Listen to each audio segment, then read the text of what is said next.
August 1st 2024. ಈ date ನನ್ನ ಲೈಫಲ್ಲಿ ತುಂಬ ಕ್ರೂಷಿಯಲ್ ಆಗಿತ್ತು. ಪ್ರೀವಿಯಸ್ ವಿಡಿಯೋದಲ್ಲಿ ಹೇಳ್ದಂಗೆ 7th ವೀಕಲ್ಲಿ ನನಗೆ ಹೆವಿ ಬ್ಲೀಡಿಂಗ್ ಸ್ಟಾರ್ಟ್ ಆಗುತ್ತೆ. So up to 12th week ಏನಾಗುತ್ತೆ ಅಂತಂದರೆ ನನಗೆ ಬ್ಲೀಡಿಂಗು ಗ್ರ್ಯಾಜುವಲ್ ಆಗಿ ಕಮ್ಮಿ ಆದ್ರೂ ಇಂಟರ್ನಲ್ ಬ್ಲೀಡಿಂಗ್ದು ಕ್ಲಾಟ್ ಅಗ್ರಿವೇಟ್ ಆಗ್ತಾ ಇರುತ್ತೆ, ಜಾಸ್ತಿ ಆಗ್ತಾ ಇರುತ್ತೆ. 12th ವೀಕ್ ಸ್ಕ್ಯಾನಲ್ಲಿ large subchorionic hematoma 7.3 cc detect ಆಗುತ್ತೆ. ಸ್ಕ್ಯಾನಿಂಗ್ ರಿಪೋರ್ಟ್ ತೊಗೊಂಡು ಹೋದ್ಮೇಲೆ ಡಾಕ್ಟರ್ ಹತ್ರ, ಸೊ ಡಾಕ್ಟರ್ ನೋಡಿ ಹೇಳಿದ್ರು ನಿಮಗೆ ಡಿಸ್ಚಾರ್ಜ್ ಇನ್ನೂ ಆಗ್ತಾ ಇದೆಯಾ ಅಂತ. ಇಲ್ಲ ಮ್ಯಾಮ್, ಗ್ರ್ಯಾಜುವಲಿ ಇವಾಗ ಪೇಲ್ ಪಿಂಕ್ ಮತ್ತು yellowish bleeding of and on ಇದೆ, ರೆಗ್ಯುಲರಾಗಿ ಆಗ್ತಾ ಇಲ್ಲ, ಒಂದೊಂದ್ಸಲ ಆಗುತ್ತೆ ಆಗಲ್ಲ, ಈ ಥರ ಆಫ್ ಆ್ಯಂಡ್ ಆನ್ ಇದೆ ಅಂತ ಹೇಳಿದೆ.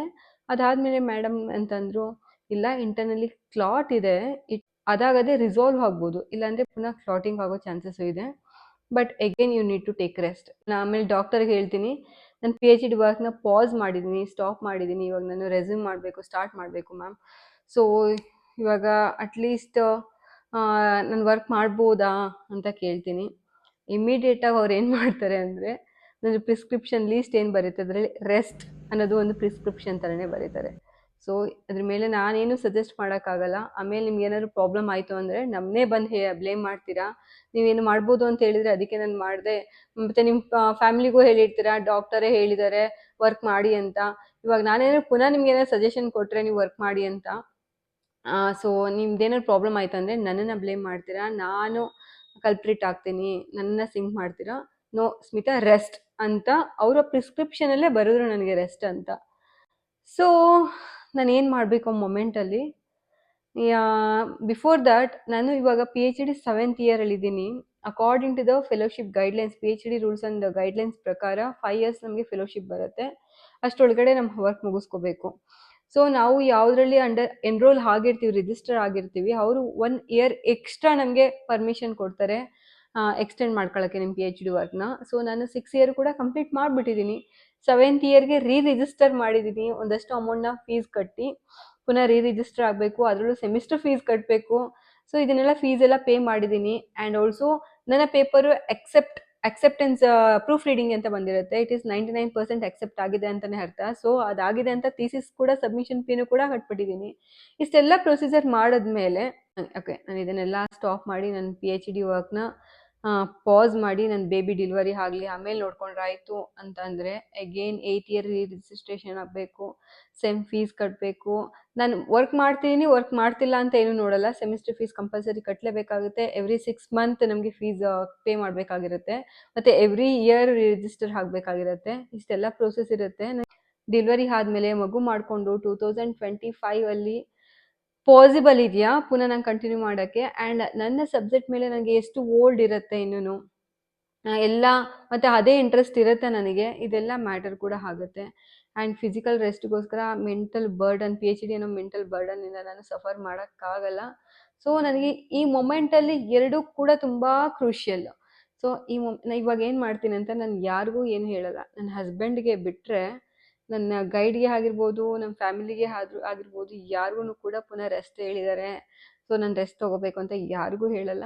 ಸೊ ನನ್ನ ಹಸ್ಬೆಂಡ್ ಜೊತೆ ಮಾತಾಡಿ ಪುನಃ ನಾನು ಮೈಸೂರಿಗೆ ಬರ್ತೀನಿ. ನಮ್ಮ ಗೈಡ್ಗೆ ಹೇಳ್ತೀನಿ, ಮಮ್ಮ ಇವಾಗ ಪಾಸ್ ಮಾಡೋಣ, ರೀಸ್ಟಾರ್ಟ್ ಮಾಡೋಣ, ನಾನು ರೀಸ್ಟಾರ್ಟ್ ಮಾಡ್ತೀನಿ ವರ್ಕು, ನಾನೆಲ್ಲ ಆರಾಮಾಗಿದ್ದೀನಿ, ಡಾಕ್ಟರ್ ಮಾಡ್ಬೋದು ಅಂತ ಹೇಳಿದ್ದಾರೆ ಅಂತ ಹೇಳ್ತೀನಿ. ಬಿಕಾಸ್ ಅವರು ಒಂದು ವುಮೆನ್ನು, ಮತ್ತು ಅವರು ಕೂಡ ಒಬ್ಬರು ತಾಯಿಯಾಗಿ ಆಬ್ವಿಯಸ್ಲಿ ಏನಾದ್ರು ಹೆಲ್ತ್ ಇಶ್ಯೂಸ್ ಇದೆ ಅಂತಂದರೆ ಅವ್ರು ನನ್ನ ವರ್ಕ್ ಮಾಡೋಕ್ಕೆ ಪರ್ಮಿಟ್ ಮಾಡ್ತಾರೆ, ಇಲ್ಲ ಹೋಲ್ಡ್ ಮಾಡೇ ಮಾಡ್ತಾರೆ.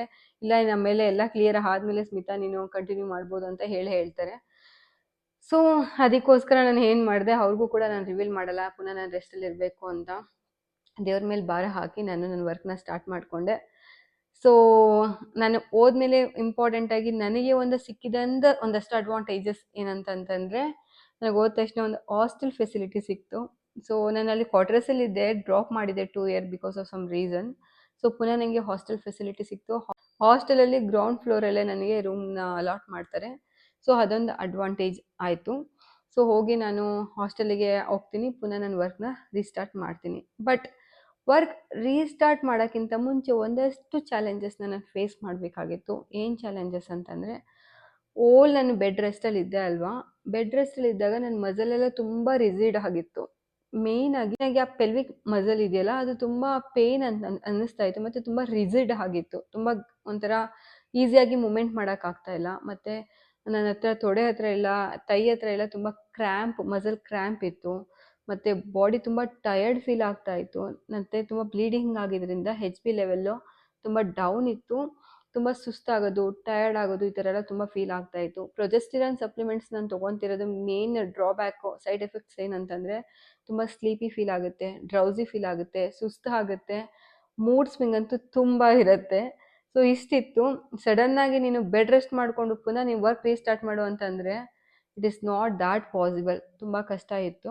ಅದ್ರ ಜೊತೆಗೆ ಹಿಮೋಗ್ಲೋಬಿನ್ ಕೂಡ ಕಮ್ಮಿ ಆಗಿತ್ತು. ಮತ್ತು ಇನ್ನೊಂದು ಏನಂತಂದರೆ ನನಗೆ ಈ HB ಡೌನ್ ಆಗಿದೆ ಅಂತ ಈ ಸಲ ನನಗೆ ಡಾಕ್ಟರ್ ಐರನ್ ಸಪ್ಲಿಮೆಂಟ್ ಅಂತ ಕೊಡ್ತಾರೆ. ಈ ಐರನ್ ಸಪ್ಲಿಮೆಂಟ್ ತೊಗೊಂಡಾದ ತಕ್ಷಣ ಏನಾಗ್ತಿತ್ತು ಅಂದರೆ ನನಗೆ problem irritable bowl syndrome, IBD which means irritable bowl syndrome. Iron ಕೆಲವ್ರಿಗೆ ಅಡ್ಜಸ್ಟ್ ಆಗಲ್ಲ, ಏನಾಗುತ್ತೆ ಅಂದರೆ ಫ್ರೀಕ್ವೆಂಟ್ ಆಗಿ ಮೋಷನ್ಗೆ ಹೋಗಬೇಕು ಅಂತ ಫೀಲ್ ಆಗ್ತಾನೆ ಇರುತ್ತೆ. ನನಗೂ ಅದೇ ಥರ ಪ್ರಾಬ್ಲಮ್ ಆಗ್ತಾ ಇತ್ತು. ಸೊ ಈ ಥರ ಆದಾಗ ತುಂಬ ಸುಸ್ತಾಗೋದು, ಇಲ್ಲ ನನ್ನ ಕೈಲಿ ಆಗ್ತಾಯಿಲ್ಲ, ಡ್ರಿಪ್ ಹಾಕ್ಸ್ಕೊಂಡ್ಬಿಡೋಣ ಅಂತ ಅನಿಸ್ತಾ ಇತ್ತು. ಆ ಥರ ಎಲ್ಲ ಒಂದು ದಿನದಲ್ಲಿ ಒಂದು ಪೀಕ್ ಮೂಮೆಂಟಲ್ಲಿ ಆರಾಮಾಗಿದ್ದೆ ಅಂದರೆ ಇಮಿಡಿಯೇಟ್ ನೆಕ್ಸ್ಟ್ ಸೆಕೆಂಡಲ್ಲೇ ಏನೋ ಒಂಥರ ಐ ವಾಸ್ ಫೀಲಿಂಗ್ ಅನ್ಹೆಲ್ದಿ, ತುಂಬ ಸುಸ್ತು ಅನ್ನೋದು, ಆಯಾಸ ಅಂತ ಅನ್ನಿಸ್ತಾ ಇತ್ತು. ಈ ಥರ ಎಲ್ಲ ಆಗ್ತಾ ಇತ್ತು. ಸೊ ಇದರೆಲ್ಲದ್ರ ಜೊತೆಗೆ ರೀಸ್ಟಾರ್ಟೆಡ್ ಮೈ ವರ್ಕ್. ಸೊ ಲಕ್ಕಿಲಿ ನಾನು ಯಾವ ಡಿಪಾರ್ಟ್ಮೆಂಟಲ್ಲಿದ್ದೆ, DMN ಡಿಪಾರ್ಟ್ಮೆಂಟ್ ಅಂದರೆ department of molecular nutrition department was well equipped. ತುಂಬ ಇನ್ಫ್ರಾಸ್ಟ್ರಕ್ಚರ್ ತುಂಬ ಚೆನ್ನಾಗಿತ್ತು. ತುಂಬ ಎಲ್ಲ ನಮಗೆ ಸ್ಟೂಡೆಂಟ್ ಓರಿಯೆಂಟೆಡ್ ಅಂತ ಹೇಳ್ಬೋದು. ಸ್ಟೂಡೆಂಟಿಗೆ ಏನೇನು ನೆಸೆಸರಿ ಥಿಂಗ್ ಬೇಕು ಅದೆಲ್ಲ ನಮಗೆ ತುಂಬ ಫೆಸಿಲಿಟಿ ತುಂಬ ಚೆನ್ನಾಗಿತ್ತು. ಸೊ ನಾನಿಲ್ಲಿ ವರ್ಕ್ ಬೆಂಚ್ ಬೇರೆ ಇರುತ್ತೆ ಆ್ಯಂಡ್ ನಾನು ಲ್ಯಾಪ್ಟಾಪ್ ವರ್ಕ್ ಸ್ಟಾರ್ಟ್ ಮಾಡಿದ್ಮೇಲೆ ನಮಗೆ ಅಂತ ಒಂದು ಐಸೋಲೇಟೆಡ್ ಏರಿಯಾ ಇರುತ್ತೆ, ದಟ್ಸ್ ಕಾಲ್ಡ್ ಗ್ರಾಫಿಕ್ ರೂಮ್. ಆ ಗ್ರಾಫಿಕ್ ರೂಮಲ್ಲಿ ನನಗೆ ಒಂದು ಐಸೋಲೇಟೆಡ್ ಒಂದು ಟೇಬಲ್ ಸಿಕ್ತು. ಆ ಟೇಬಲಲ್ಲಿ ಡ್ರಾಯರ್ ಆಗಿರ್ಬೋದು, ಅಕ್ಕಪಕ್ಕ ಸ್ಪೇಸ್ ಆಗಿರ್ಬೋದು, ತುಂಬ ಸ್ಪೇಸಸ್ ಆಗಿರುವಂಥ ಒಂದು ಜಾಗ ಸಿಕ್ತು. ಸೊ ಅಲ್ಲಿ ಆರಾಮಾಗಿ ನಾನು ಕೂತ್ಕೊಂಡು ನನ್ನ ವರ್ಕ್ನ ಮಾಡ್ಬೋದಾಗಿತ್ತು. ಯಾರೂ ನನಗೆ ಡಿಸ್ಟರ್ಬ್ ಮಾಡ್ತಿರ್ಲಿಲ್ಲ. ನಾನು ಅಲ್ಲಿ ಮಲ್ಕೊಂಡ್ರು ಕೂಡ ಯಾರೂ ಏನೂ ಕೇಳ್ತಾ ಇರಲಿಲ್ಲ, ಯಾರೂ ಬೇಜಾರು ಮಾಡ್ಕೊತಿರ್ಲಿಲ್ಲ. ನಾನು ಅಲ್ಲಿ ಫಸ್ಟು ನನ್ನ ಪೊಸಿಷನ್ನು ಯಾವ ಥರ ಕೂತ್ಕೊತಿದ್ದೆ ಅಂತಂದರೆ, ನಾನು 2 ಕಾಲನ್ನ ರೈಸ್ ಮಾಡಿ ಆ ಕಾಲಿಗೆ ಒಂದು ಚೇರ್ ಇಟ್ಕೊಂಡು 2 ಚೇರ್ ಇಟ್ಕೊತಿದ್ದೆ. ಒಂದು ಕೂತ್ಕೊಳ್ಳೋಕ್ಕೆ, ಇನ್ನೊಂದು ನನ್ನ ಕಾಲು ಇಟ್ಕೊಳ್ಳೋಕ್ಕೆ ಅಂತ ಒಂದು chair.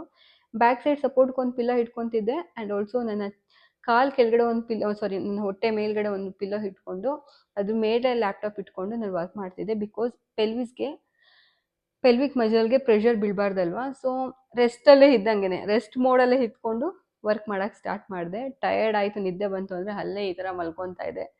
So somehow it was so comfortable, ತುಂಬ ಕಂಫರ್ಟಬಲ್ ಆಗಿತ್ತು. ಮತ್ತು ನನ್ನ ರೂಮ್ಗೆ ಹೋಗು ಕೂಡ ನಂಗೆ ನಿದ್ದೆ ಬರ್ತಿದೆ ಅಂತಲೇ ನಾನು ರೂಮ್ಗೆ ಹೋಗು ಮಲಗಿದ್ದು ಬರ್ತಾ ಇದೆ. ನನಗೆ ಯಾರಾದರೂ ಡ್ರಾಪ್ ಕೇಳಿದ್ರೆ ಕೊಡ್ತಾಯಿದ್ರು. ಒಂದಷ್ಟು ದಿನ ಆದಮೇಲೆ ನಾನೇ ಪುನಃ ವೆಹಿಕಲ್ ಓಡ್ಸೋಕ್ಕೆ ಸ್ಟಾರ್ಟ್ ಮಾಡಿದೆ. ಇನ್ಷಿಯಲ್ ಡೇಸಲ್ಲಿ ನಾನು ಫ್ರೆಂಡ್ಸ್ದು peoples are helping me a lot. ನಂಗೆ ತುಂಬ ಹೆಲ್ಪ್ ಮಾಡಿದ್ರು ನನ್ನ ಡಿಪಾರ್ಟ್ಮೆಂಟ್ ಮೇಟ್ಸು. ಸೊ ಅವರೆಲ್ಲ ನನಗೆ ಹೆಲ್ಪ್ ಮಾಡ್ತಾಯಿದ್ರು ತಿರ್ಗಾಡೋಕ್ಕೆ. ಸೊ ಹೀಗೆ ಹೋಗ್ತಾ ಇತ್ತು. Come to the main factor ಏನಂದರೆ ನ್ಯೂಟ್ರಿಷನ್. ಒಂದು ಪ್ರೆಗ್ನೆಂಟ್ ವುಮೆನ್ಗೆ ನ್ಯೂಟ್ರಿಷನ್ ತುಂಬ ಇಂಪಾರ್ಟೆಂಟ್ ಆಗುತ್ತೆ. ಹಾಸ್ಟೆಲ್ ಇದ್ಕೊಂಡು ನಾನು ಈ ನ್ಯೂಟ್ರಿಷನ್ ಯಾವ ಥರ ಬ್ಯಾಲೆನ್ಸ್ ಮಾಡಿದೆ, ಯಾವ ಥರ ಮ್ಯಾನೇಜ್ ಮಾಡಿದೆ ಅನ್ನೋದಕ್ಕೆ. ಸೊ ನಾನು ಆಗಲೇ ಹೇಳ್ದಂಗೆ ಐ ಆಮ್ ರಿಯಲಿ ಫಾರ್ಚುನೇಟ್, ತುಂಬ ಲಕ್ಕಿ ಪರ್ಸನ್ನು ನಾನು DMN ಡಿಪಾರ್ಟ್ಮೆಂಟಲ್ಲಿರೋದಕ್ಕೆ. ಯಾಕೆಂತಂದರೆ ನಾವೆಲ್ಲ PhD ಮಾಡಬೇಕಾದ್ರೆ ಓಲ್ ನೈಟು 12 o'clock 2 o'clock ತನಕ ನೈಟಲ್ಲೆಲ್ಲ ವರ್ಕ್ ಮಾಡಿದ್ದೀವಿ. ಆ ಟೈಮಲ್ಲಿ ಏನಾದರೂ ತಿನ್ನಬೇಕು ಅಂತ ಕ್ರೇವಿಂಗ್ ಆದರೆ ಫ್ರಿಡ್ಜಲ್ಲಿ ಏನಾದರೂ ಸ್ಟಾಕ್ ಇಟ್ಕೊತಿದ್ವಿ. ಮತ್ತು ಏನಾದರೂ ಬಿಸಿ ಮಾಡಬೇಕು ಅಂದರೆ ಹವನ್ ಇರ್ತಾಯಿತ್ತು, ಇಲ್ಲ ಕಾಫಿ ಟೀ ಮಾಡಬೇಕು ಅಂತಂದರೆ ಇಂಡಕ್ಷನ್ ಸ್ಟವ್ ಇರ್ತಾಯಿತ್ತು. ಸೊ ಇದೆಲ್ಲ ಫೆಸಿಲಿಟಿ ನಮ್ಮ ಒಂದು ಡಿಪಾರ್ಟ್ಮೆಂಟಲ್ಲಿ ಇತ್ತು. ಸೊ ಹಾಗಾಗಿ ನಾನು ಬೇಕಾಗಿರೋ ಫ್ರೂಟ್ಸು, ವೆಜಿಟೇಬಲ್ಸು ಮತ್ತು ಎಲ್ಲನೂ ಫ್ರಿಡ್ಜಲ್ಲಿ ಸ್ಟಾಕ್ ಇಡ್ತಿದೆ. ಮೊಟ್ಟೆ ಸ್ಟಾಕ್ ಇಡ್ತಾಯಿದೆ, ಮೊಸರು, ಹಾಲು, ತರಕಾರಿ, ಹಣ್ಣು.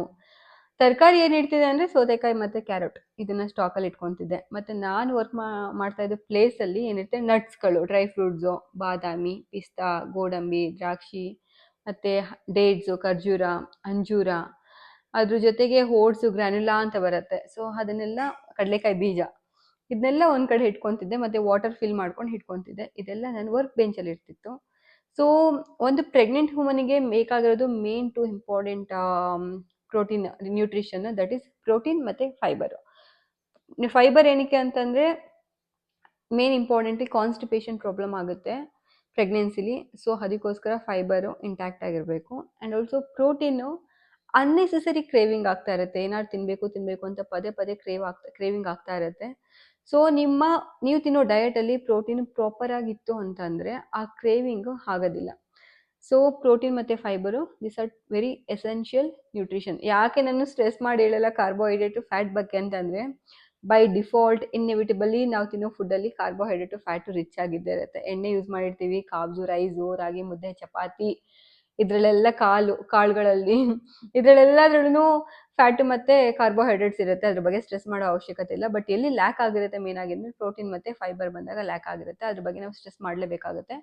ನಾನು ಹೆಂಗೆ ಹಂಗಾದರೆ ಯಾವ ಥರ ಮ್ಯಾನೇಜ್ ಮಾಡ್ತಾ ಇದ್ದೆ, ಪ್ರೋಟೀನ್ ಕಂಟೆಂಟ್ ಬಂದು ಎಷ್ಟಿರಬೇಕು ಒಂದು ಪ್ರೆಗ್ನೆಂಟ್ ವುಮೆನಿಗೆ ಅಂದರೆ 1% ಆಫ್ ಹರ್ ಬಾಡಿ ವೈಟ್ ಇರಬೇಕು. ಅಂದರೆ ಇವಾಗ ಫಾರ್ ಎಕ್ಸಾಂಪಲ್ 65 kgs ಇದ್ದೀನಿ ಅಂತಂದರೆ 65 ಗ್ರಾಮ್ಸು ಪ್ರೋಟೀನ್ ತೊಗೋಬೇಕು.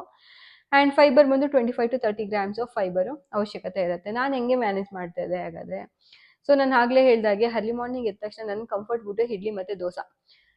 ರೆಗ್ಯುಲರಾಗಿ 5 ಮಂತ್ಸ್ ನಾನು ತಿಂದಿರೋದೇ ಇಡ್ಲಿ ಮತ್ತು dosa early morning. Maximum rare ಆಗಿ ಉಪ್ಪಿಟ್ಟು ಮತ್ತು ಪೊಂಗಲ್ ಈ ಥರ ತಿಂತಿದ್ದೆ. ಸೊ CCBC ಅಂತ ಒಂದು ಒಳ್ಳೆ ಹೊರಗಡೆ ಕ್ಯಾಂಟೀನ್ ಮೆಸ್ ಇತ್ತು, ಅಲ್ಲಿ ಹೋಗ್ತಾ ಇದೆ, ಅಲ್ಲಿ ತಿನ್ಕೊಂಬರ್ತಾ ಇದೆ. ನಾನು ರೆಗ್ಯುಲರ್ ಕಸ್ಟಮರ್ ಅಂತ ಹೇಳ್ಬೋದು. ಯಾಕೆಂದರೆ ನನ್ನ ಕ್ಯಾಂಟೀನಲ್ಲಿ ವೀಕ್ಲಿ ಒಂದ್ಸಲ ಇಡ್ಲಿ ಸಿಗ್ತಾಯಿತ್ತು ಮತ್ತು ವೀಕ್ಲಿ ಒನ್ಸ್ ದೋಸೆ ಸಿಗ್ತಾಯಿತ್ತು ಅಷ್ಟೇ. ಸೊ ರೆಗ್ಯುಲರಾಗಿ ನಾನು CCBCಗೆ ಹೋಗ್ತಾ ಇದ್ದೆ. ಅಲ್ಲಿ ಇಡ್ಲಿ ಇಲ್ಲ ದೋಸೆ ಏನು ಸಿಗುತ್ತೆ ಅದನ್ನು ತಿನ್ಕೊಂಡು ಬರ್ತಾ ಇದ್ದೆ. ಆಲ್ಮೋಸ್ಟ್ ಅಲ್ಲಿ 10 ಗ್ರಾಮ್ಸ್ ಆಫ್ ಪ್ರೋಟೀನ್ ಸಿಗುತ್ತೆ ಇಡ್ಲಿ ಮತ್ತು ದೋಸಾದಲ್ಲಿ. ಆಫ್ಟರ್ನೂನ್ ಬಂದು ಮತ್ತೆ 11 o'clock ಸ್ನ್ಯಾಕ್ ಟೈಮಲ್ಲಿ ನಾನು ಒಂದು ವಾಕ್ ಹೋಗಿ ಬರ್ತಾ ಇದ್ದೆ ಕ್ಯಾಂಟೀನ್ಗೆ. ಜಸ್ಟ್ ವಾಕ್ ಆಗಬೇಕು, ಫಿಸಿಕಲಿ ಆ್ಯಕ್ಟಿವ್ ಆಗಿರಬೇಕು ಅಂತ ವಾಕ್ ಹೋಗಿದ್ದು ಬರ್ತಾ ಇದ್ದೆ ಕ್ಯಾಂಟೀನ್ಗೆ, ವಿಚ್ ಇಸ್ ಅರೌಂಡ್ 1 ಕಿಲೋಮೀಟರ್ ಆಗ್ತಾಯಿತ್ತು. ಫ್ರೆಂಡ್ ಜೊತೆ ಮಾತಾಡಿಕೊಂಡು ಅಲ್ಲಿ ಸ್ವಲ್ಪ ಕೂತಿದ್ದು, ನೀರು ಕುಡ್ಕೊಂಡು ಬರ್ತಾ ಇದೆ. ಕಾಫಿ ಟೀ ಏನು ಕುಡಿತಿರ್ಲಿಲ್ಲ, ಬಟ್ ಹಾಲಿದ್ರೆ ಹಾಲು ಕುಡಿತಿದ್ದೆ, ಬಾದಾಮ್ ಮಿಲ್ಕ್ ಕುಡಿತಾ ಇದ್ದೆ. ಅದು ಬಿಟ್ಟರೆ ಓಕೆ. ಅದಾದಮೇಲೆ ಲ್ಯಾಬಿಗೆ ಬಂದು ನಟ್ಸು ಒಂದು ಹ್ಯಾಂಡ್ಫುಲ್ ಆಫ್ ನಟ್ಸ್ ತೊಗೊತಾ ಇದ್ದೆ, which is around 10 grams of protein ಆರಾಮಾಗಿ ಸಿಗ್ತಾಯಿತ್ತು. ಮಧ್ಯಾಹ್ನ ಕ್ಯಾಂಟೀನ್ ಇಲ್ಲ ಮೆಸ್ಸಲ್ಲಿ ಊಟ ತೊಗೊತಾ ಇದ್ದೆ. ಕ್ಯಾಂಟೀನಲ್ಲಿ ಆಬ್ವಿಯಸ್ಲಿ ಅನ್ನ ಸಾಂಬಾರು, ಪಲ್ಯ, ಚಪಾತಿ ಮತ್ತು ಕರ್ಡ್ ಇದೆಲ್ಲ ಸಿಗ್ತಾಯಿತ್ತು. ಸೊ ಅರೌಂಡ್ ಅದರಿಂದ ನನಗೆ ಒಂದು 10 ರಿಂದ 12 ಗ್ರಾಮ್ ಪ್ರೋಟೀನ್ ಸಿಗ್ತಾಯಿತ್ತು. ಕರ್ಡ್ ನಾನು ಆಮೇಲೆ ಪುನಃ ಬಂದು ನಾನು ಫ್ರಿಡ್ಜಲ್ಲಿ ಇಡ್ತಿದ್ದೆ. ಅದನ್ನು ಇನ್ನೊಂದು ಸ್ವಲ್ಪ ಎಕ್ಸ್ಟ್ರಾ ಒಂದು ಬೌಲ್ ಆಫ್ ಕರ್ಡ್ನ ನಾನು ಕುಡಿತಾ ಇದ್ದೆ. ಮೆಸ್ಸಲ್ಲಿ ಆಗಿದ್ದರೆ ಎಕ್ಸ್ಟ್ರಾ ಬೌಲ್ ನಾನು ಕೇಳಿದ್ರೂ ಕೊಡ್ತಾಯಿದ್ರು, ಸೊ ಅಲ್ಲಿ ಕುಡ್ಕೊತಿದ್ದೆ.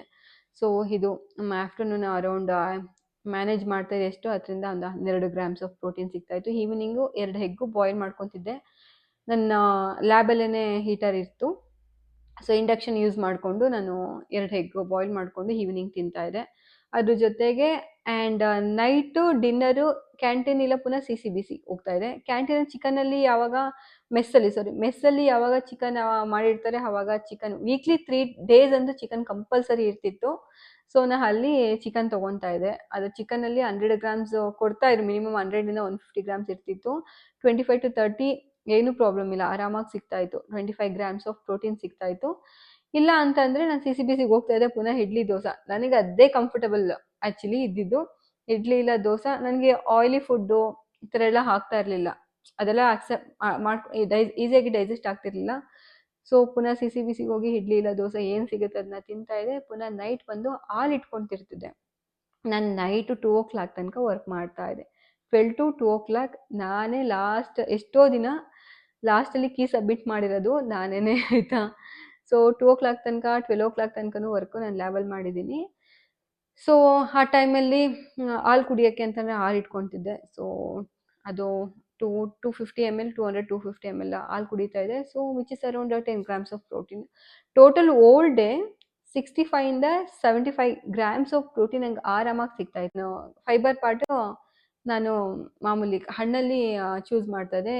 ಮಿನಿಮಮ್ 3 ಫ್ರೂಟ್ಸ್ ತಿಂತಾ ಇದ್ದೆ. ಸೊ ಅದು ಸೀಸನಲ್ ಫ್ರೂಟ್ಸು, ಎಂಥ ಫ್ಯಾನ್ಸಿ ಫ್ರೂಟ್ಸ್ ಯಾವುದೂ ಇಲ್ಲ. ಕಿತ್ಳೆಹಣ್ಣು ಸೀಸನ್, ಆವಾಗ ಕಿತ್ಳೆಹಣ್ಣು ಸೀಸನ್ ಆಗಿತ್ತು. ಮತ್ತು ದಾಳಿಂಬೆ ಹಣ್ಣು ಕಂಪಲ್ಸರಿ ತಿಂತಿದ್ದೆ, ಬಾಳೆಹಣ್ಣು ತಿಂತಾ ಇದ್ದೆ. ಇದು 3 ಕಂಪಲ್ಸರಿ ಫ್ರೂಟ್ಸ್ ಇರ್ತಿತ್ತು. ಅದ್ರ ಜೊತೆಗೆ ಆವಾಗ ಸೀಬೆಕಾಯಿ, ಸೀತಾಫಲ್ಲು, ಡ್ರ್ಯಾಗನ್ನು, ಕಿವಿ ಫ್ರೂಟ್ಸು, ಆ್ಯಪಲ್ಲು ಇನ್ ಕೇಸ್ ಬೇಕು ಅಂತಂದರೆ ಅದು ತಿಂತಾ ಇದೆ. ಸೊ ಮಿನಿಮಮ್ 3 ಫ್ರೂಟ್ಸ್ ಅಂತೂ ಕಂಪಲ್ಸರಿ ಇರ್ತಾಯಿತ್ತು. ಆ್ಯಂಡ್ ಅದ್ರ ಜೊತೆಗೆ ನನಗೇನಾದ್ರೂ ಮೀನ್ಸ್ ಏನಾದ್ರು ತಿನ್ನಬೇಕು ಅಂತ ಅನಿಸಿದ್ರೆ ಕಡಲೆಕಾಯಿ ಬೀಜ ಇರ್ತಿತ್ತು, ಇಲ್ಲ ಅಂತಂದರೆ ಕ್ಯಾರೆಟ್ ಮತ್ತು ಸೌತೆಕಾಯಿ ಅದನ್ನ ಪೀಲ್ ಔಟ್ ಇಟ್ಕೊತಿದ್ದೆ. ಪೀಲರ್ ಇಟ್ಕೊಂಡಿದ್ದೆ ಒಂದು, ನಾನು ಕೂತ್ಕೊಂಡಿರೋ ಪ್ಲೇಸಲ್ಲೇ ಒಂದು ಚಾಕು, ಒಂದು ಪೀಲರು, ಪ್ಲೇಟು ಎಲ್ಲ ಇಟ್ಕೊಂಡಿದ್ದೆ. ಸೊ ಸೌತೆಕಾಯಿ ಮತ್ತು ಕ್ಯಾರೆಟು, ದಾಳಿಂಬೆ ಎಲ್ಲ ಅಲ್ಲೇ ಬಿಡಿಸ್ಕೊಂಡು ಅಲ್ಲೇ ತಿಂತಾಯಿದ್ದೆ. ಸೊ ಇಟ್ ವಾಸ್ ನನ್ನ ವರ್ಕಿಂಗ್ ಎನ್ವೈರನ್ಮೆಂಟ್ ತುಂಬ ಚೆನ್ನಾಗಿತ್ತು. ಐ ಆಮ್ ವೆರಿ ಬ್ಲೆಸ್ಡ್ ಹೇಳ್ಕೋಬೇಕು ಅಂತಂದರೆ. ಸೊ ಹಾಗಾಗಿ ನಾನು ಈ ಪ್ರೆಗ್ನೆನ್ಸಿ ಸಬ್ಕೋರಿಯನಿಕ್ ಹೆಮಟೋಮನ ಮ್ಯಾನೇಜ್ ಮಾಡೋಕ್ಕಾಯಿತು. ಸೊ ನನಗೆ ಪುನಃ ಇನ್ನೊಂದ್ಸಲ ಡಾಕ್ಟರು 29th ಆಗಸ್ಟ್ಗೆ ಪುನಃ ಇನ್ನೊಂದ್ಸಲ ಸ್ಕ್ಯಾನ್ ಮಾಡಬೇಕು 4 ಮಂತ್ಗೆ ಅಂತ ಬರೆದಿದ್ರು. ಬಿಕಾಸ್ ಇನ್ನೂ ಕ್ಲಾಟಿಂಗ್ ಇತ್ತಲ್ವಾ. ಸೊ ಅದಕ್ಕೆ ಹೋಗ್ಬೇಕು ಅಂತ ಅಂದ್ಕೊಂಡು ನಾನು ಆಲ್ರೆಡಿ ಡಾಕ್ಟರ್ ಅಪಾಯಿಂಟ್ಮೆಂಟ್ ತೊಗೊಂಡಿದ್ದೆ. ಆ ಪೀರಿಯಡಲ್ಲಿ ನನಗೆ ಯಾವುದು ಬ್ಲೀಡಿಂಗ್ ಆಗಿರಲಿಲ್ಲ ಆನೆಸ್ಟಾಗಿ. ಸೊ ಯಾವುದೇ ಸ್ಪಾಟಿಂಗು ಬ್ಲೀಡಿಂಗು ಪೇಲ್ ಪಿಂಕು ಕೂಡ ಆಗಿಲ್ಲ. ಸೊ ಆರಾಮಾಗಿದ್ದೆ ನಾನು.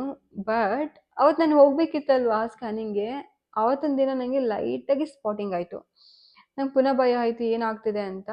ದೆನ್ ಇಮಿಡಿಯೇಟಾಗಿ ಡಾಕ್ಟರ್ ಅಪಾಯಿಂಟ್ಮೆಂಟ್ ತೊಗೊಂಡಿದ್ದೆ, ಸ್ಕ್ಯಾನಿಂಗ್ ಅಪಾಯಿಂಟ್ಮೆಂಟು ತೊಗೊಂಡಿದ್ದೆ. ಅಲ್ಲಿಗೆ ಹೋದ್ಮೇಲೆ ಸ್ಕ್ಯಾನ್ ಮಾಡ್ಬೇಕಾದ್ರೆ ಕೇಳಿದೆ, ಮ್ಯಾಮ್ ಈ ಥರ ಸ್ಪಾಟಿಂಗ್ ಆಯಿತು, ಏನಾದರೂ ಪ್ರಾಬ್ಲಮ್ ಇದೆಯಾ, ಪುನಃ ರಿಸಾಲ್ವ್ ಆಗಿದೆಯಾ ಸಬ್ಕಾರಿನಿಕ್ ಹೆಮಟೋಮಾ ಅಂತ. ಅವರೆಲ್ಲ ಸ್ಕ್ಯಾನ್ ಮಾಡಿ ರಿಪೋರ್ಟ್ ಬಂದಿದ್ದು ನೋ ಎವಿಡೆನ್ಸ್ ಆಫ್ ರೆಟ್ರೋಪ್ಲಾಸೆಂಟಲ್ ಕಲೆಕ್ಷನ್ ಅಂತ, which means internal bleeding clear ಆಗಿತ್ತು ಲಕ್ಕಿಲಿ. ಸೊ ಅವಾಗ ಒಂಥರ ಹೋಪ್ ಬಂತು, ಓಕೆ ಅಂತ.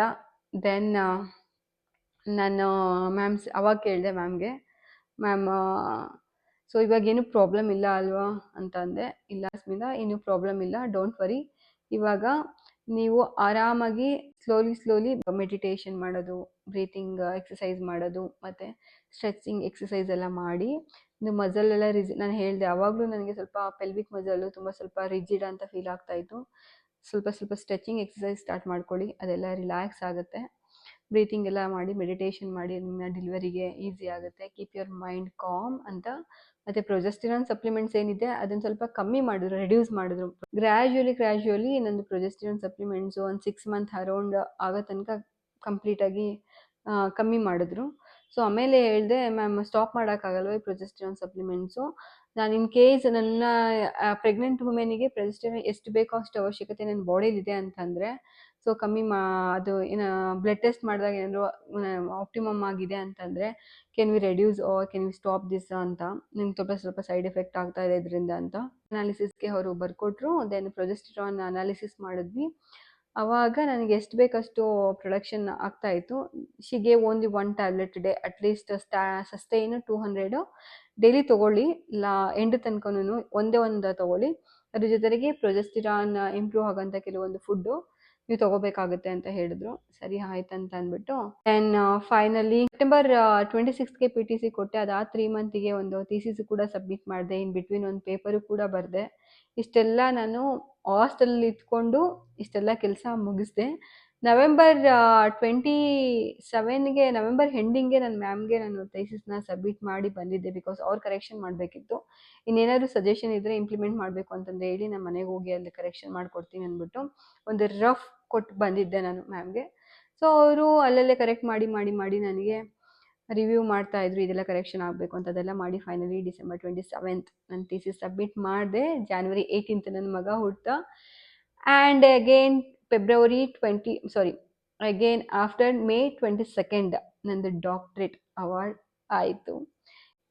ಇದಾಗಿತ್ತು ನನ್ನ story. Then what is the science behind the subchorionic hematoma, what are the risk factors ಏನೇನಿರುತ್ತೆ, ಆ್ಯಂಡ್ ಯಾವ ಥರ ಮೆಡಿಕೇಷನ್ ಕೊಡ್ತಿರೋ, what is the mechanism behind the medications ಏನೇನಿರುತ್ತೆ, ಮತ್ತು ಯಾವ ಥರ ಫುಡ್ನ ತಿನ್ನಬೇಕು ಪ್ರೆಗ್ನೆನ್ಸಿಲಿ, ಇದೆಲ್ಲ ಡೀಟೇಲ್ಸು ನಿಮಗೆ ಬೇಕು ಅಂತಂದರೆ ನನ್ನ ಚಾನೆಲ್ನ ಸಬ್ಸ್ಕ್ರೈಬ್ ಮಾಡಿ. ಆ್ಯಂಡ್ ನಾನು ಕೊಟ್ಟಿರೋ ಇನ್ಫಾರ್ಮೇಷನ್ನು ನನ್ನ ಓನ್ ಪರ್ಸ್ನಲ್ ಎಕ್ಸ್ಪೀರಿಯನ್ಸ್ ಇಷ್ಟ ಆಗಿತ್ತು ಅಂದರೆ ಲೈಕ್ ಮಾಡಿ. ನಿಮ್ಗೆ ಏನಾದರೂ ಡೌಟ್ ಇತ್ತು ಅಂತಂದರೆ ಕಮೆಂಟ್ ಮಾಡಿ. Thank you so much for watching. See you in the next video.